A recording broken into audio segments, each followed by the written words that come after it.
si Raja Tipu ini ternyata masih relatif solid karena Prabowo sedemikian jauh lebih banyak omong daripada kerja nyata. Tidak salah kiranya kalau saya katakan Jokowi lah pelindung utama korupsi mega raksasa yang telah membuat Indonesia menderita kemiskinan permanen. Nah, Prabowo nampaknya baru omon-omon mengejar koruptor besar sampai ke Antartika. Dan omon-omon itu ya omon-omon belgedes, nggak ada substansinya. Sudah 231 hari Prabowo Subianto menjadi presiden kita, menggantikan Jokowi yang dinilai oleh sebagian besar masyarakat telah gagal mengemban tugas-tugasnya. Di samping telah terbukti bahwa Jokowi, presiden tanpa dimensi moral, membiarkan pihak asing dan asing menguasai sumber daya alam Indonesia, moralitasnya juga bejat. Ini terbukti dari hobi bejatnya menipu bangsa sendiri dan kulminasi produksi kebohongannya mengejawantah dalam keinginannya membangun dinasti dan nepotisme koclok yang bertentangan dengan Pancasila dan Undang-Undang Dasar Republik Indonesia tahun 1945. Jadi kekuatan politik Jokowi harusnya langsung mengecil dan melemah begitu Jokowi tidak lagi jadi presiden. Tetapi si Raja Tipu ini ternyata masih relatif solid karena Prabowo sedemikian jauh lebih banyak, maaf ini ya, omong daripada kerja nyata dan belum menunjukkan langkah-langkah perubahan yang mulai nyata dirasakan oleh masyarakat luas. Salah-salah sebagian besar masyarakat masih menoleh ke Jokowi bukan ke Prabowo. Secara teoritis, begitu seorang presiden sudah meluncur dengan kapalnya mengarungi samudra untuk mencapai pulau idaman, maka ada beberapa hal penting yang mesti dipegang erat-erat. Pertama, jadi ibarat nahoda, maka kapal itu hanya punya satu nahoda. Kedua, kalau ada kapal kecil maupun kapal besar yang mengganggu, harus ditenggelamkan tanpa ragu. Ketiga, semua awak kapal hanya tunduk pada sang nahoda. Mereka yang berani membangkang harus segera dibuang. Keempat, keselamatan seluruh penumpang harus dinomorsatukan dan lain sebagainya. Nah, saya heran mengapa Prabowo nampak menikmati kabinet gedabiah berisi gado-gado.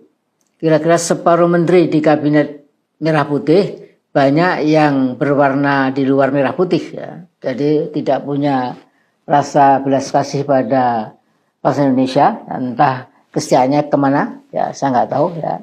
Di samping mereka tetap saja berusaha untuk melakukan korupsi selagi berkuasa. Mumpung punya kekuasaan, gunakan kekuasaan untuk melakukan maksimalisasi korupsi. Di benak mereka ada semacam prinsip, ya, jangan khawatir, don't worry, Indonesia adalah surganya para koruptor.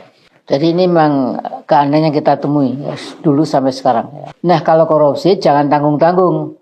Itu menurut mereka, makin besar korupsinya, makin aman dari sentuhan hukum. Sebagian besar jaksa dan hakim selalu bisa diajak damai. Setiap masalah bisa diselesaikan kalau masalah wani piro itu sudah disepakati. Nah, di zaman Orde Baru, kata seorang pengamat dan ahli hukum seperti Mas Adnan Buyung Nasution, hampir setiap weekend, kata beliau, ya, banyak jaksa dan hakim yang pindah kantor ke Singapura. Untuk apa? Untuk melakukan deal-deal dengan para koruptor raksasa dalam rangka untuk menghentikan kasus-kasus korupsi besar supaya tidak pernah dibawa ke meja hijau. Sekarang pun kasus-kasus korupsi besar ya, itu seperti Bumi Putra, seperti di Jiwasraya, di Asabri, di Pertamina, dan di berbagai kementerian muncul sebentar, kemudian menghilang dihembus angin setan dan jin. Ini betul-betul membuat saya rakyat makin marah. Tidak salah kiranya kalau saya katakan Jokowi lah pelindung utama korupsi mega raksasa yang telah membuat Indonesia menderita kemiskinan permanen. Entah kapan ada zaman baru yang melihat para koruptor diringkus, dikecerek, dan dihukum berat. Tentu termasuk yang diadili adalah Jokowi, anak-anaknya, dan menantunya. Nah, Prabowo nampaknya baru omon-omon mengejar koruptor besar sampai ke Antartika. Dan omon-omon itu ya omon-omon Belgedes, nggak ada substansinya. Kalau soal pidato, Prabowo cuma kalah sama Bung Karno. Di medsos banyak orang berpendapat bahwa Jokowi, geng Solo, dan para ternaknya tidak mustahil sedang merancang senario untuk menggulingkan Prabowo, dan tahun 2029 si pelongo-pelongo Gibran jadi presidenan.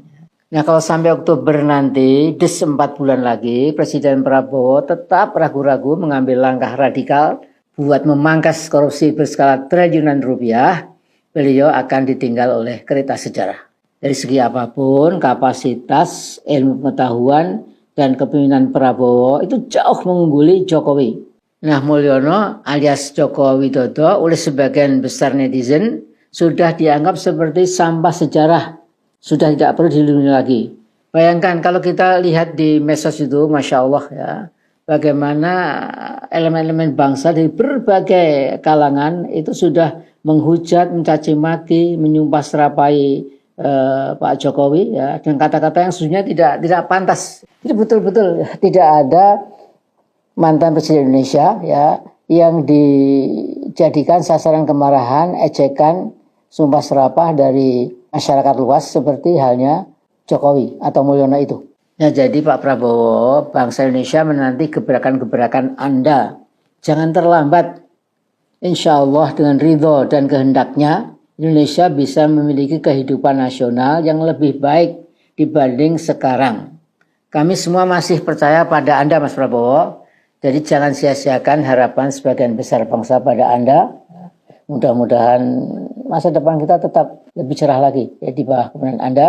Tapi Anda harus berani sikat siapapun yang menghalang-halangi tegaknya hukum, tegaknya keadilan ya, dari manapun, terutama tentu dari geng Solo itu ya.